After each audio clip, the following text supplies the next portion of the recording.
Hi guys, and welcome back to Milton of the Winter Gears. In the last episode, we saw that the story pretty much ended. Well, the story writer of the story that discovered the story, he said that the story is pretty much ended, it was done. It was kind of left off on like a cliffhanger. So now for the rest of the game, we're just going to see how the daughter is going to change the story in her own way. Lily, are you ready to go now? Yes, I am. It'll be a long walk, but it'll be so fun if you're around, Lily. Yes, and if I get tired, you'll carry me. Oh, but of course. And my box too.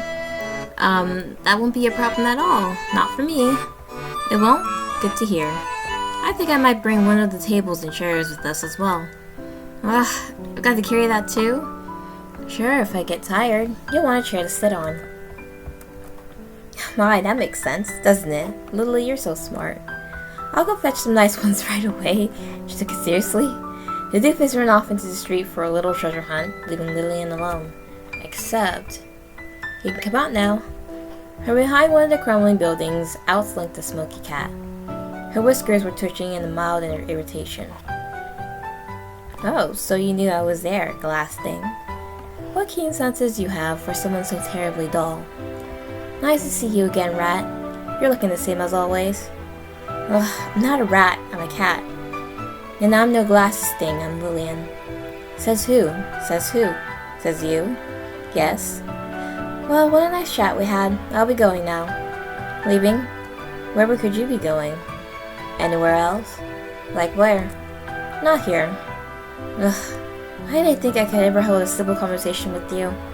Cat rolled her eyes and turned to go, but for old time's sake, Lillian reached out and gave her a tail yank. Why do you keep doing this? Wait. What do you want from me, you fiend? Do you want to come with? What? Clean out your ears and asking if you want to travel with us. That's a peculiar request. I don't know how long you've been here, but there's better things on the outside. Holly and I are going to see them all. Are you coming? The cat stared at the ground for a long time while swishing her tail in irritation. Such an odd request. She long forgot what the rest of the world had looked like. And to have a doll extend such a favor. Well, you really think I've accepted such words from a loonish fool like you? I have to laugh. I'll never trust a glass thing. Not now, not ever.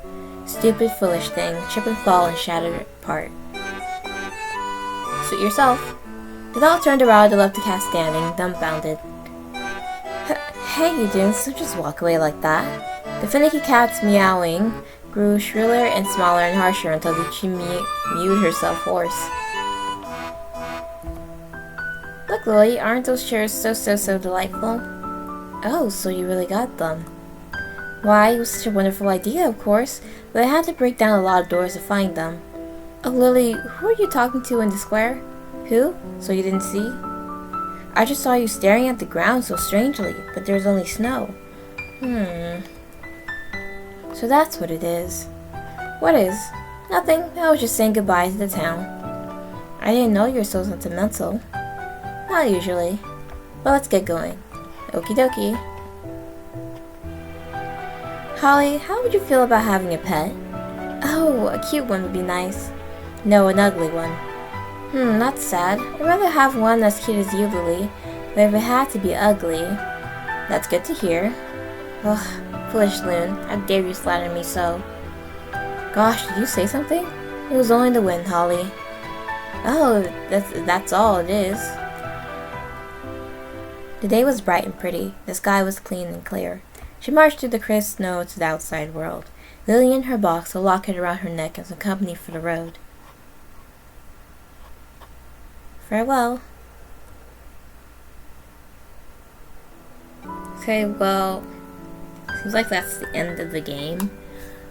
It seems like there's extras here, so I'm going to be looking at that.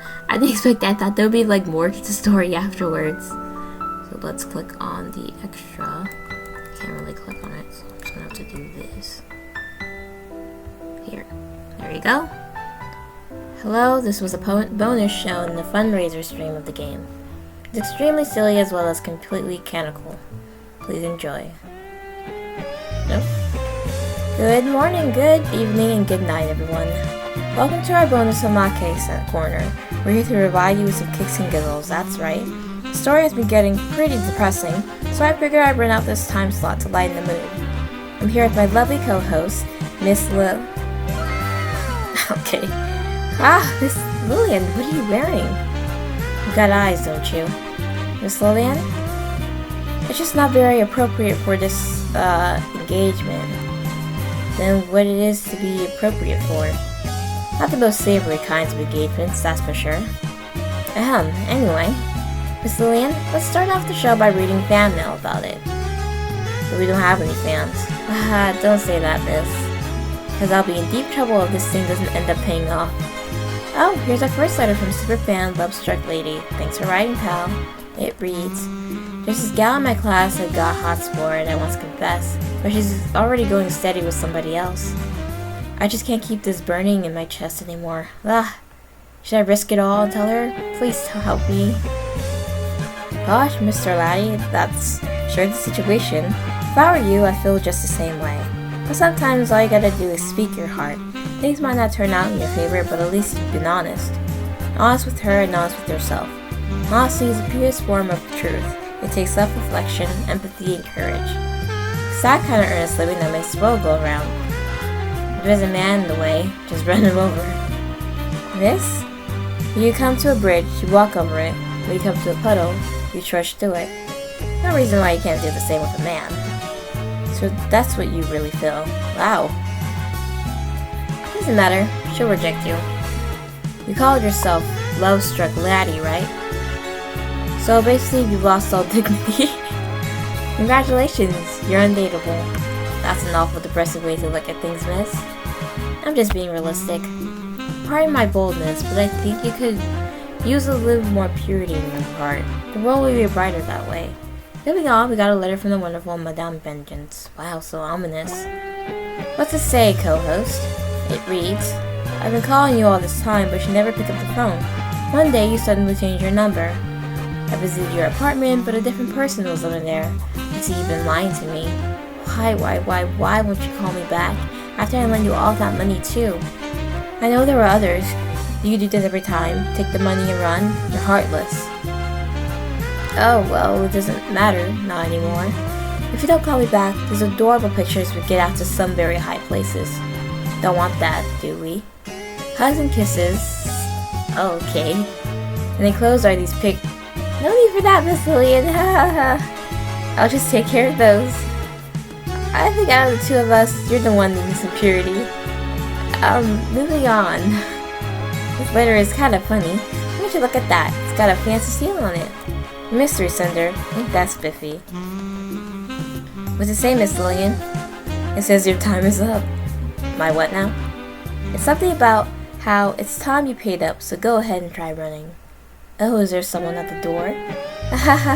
And that's all for the bonus Omake Corner. Time sure does fly, doesn't it? It's been a pleasure to host and, yikes, co-host. Take care. Whatever you say. Okay, he ran off. Oh goodness, Lily, it's good to see you. What are you doing here? Oh, I'm just taking care of some part-time work. Say, did you see a rowdy guy around here? 5 foot something, sort of flimsy. Of course, he went that way. Yay, you're the best, Lily.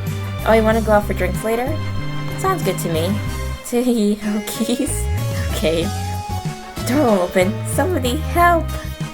And I guess that's it for the bonus. Thank you for playing the game. It's much appreciated. Hopefully this bonus has expanded your worldwide view and understanding of the characters. That's all. So, he left the photos here. I'll keep these safe, just in case. Okay, that's the end of the extra. So Noelle is, deadbeat? I don't know. This is canonical, so I don't know. Okay, so that is the end of Melting of the Winter Gears. The story overall had a very sad and melancholy, feeling to it. What I'm most interested in is what, exactly happened to the town. It seems like a war, some big war happened, and the town is just way past its former glory and whatnot. I guess the full extent of this game is about Lillian finding out what her true self is. She's just more than just a doll, and is actually is her own person, and she can make her own stories and journey and whatnot. And it seems like the whole story of this game is actually based on true events. Like the author is like that found this story is trying to write it again since it was based on something that happened in their world. And this story just happened to be the things that could take salvage from that time. But yeah, thank you guys so much for watching this video. Bye!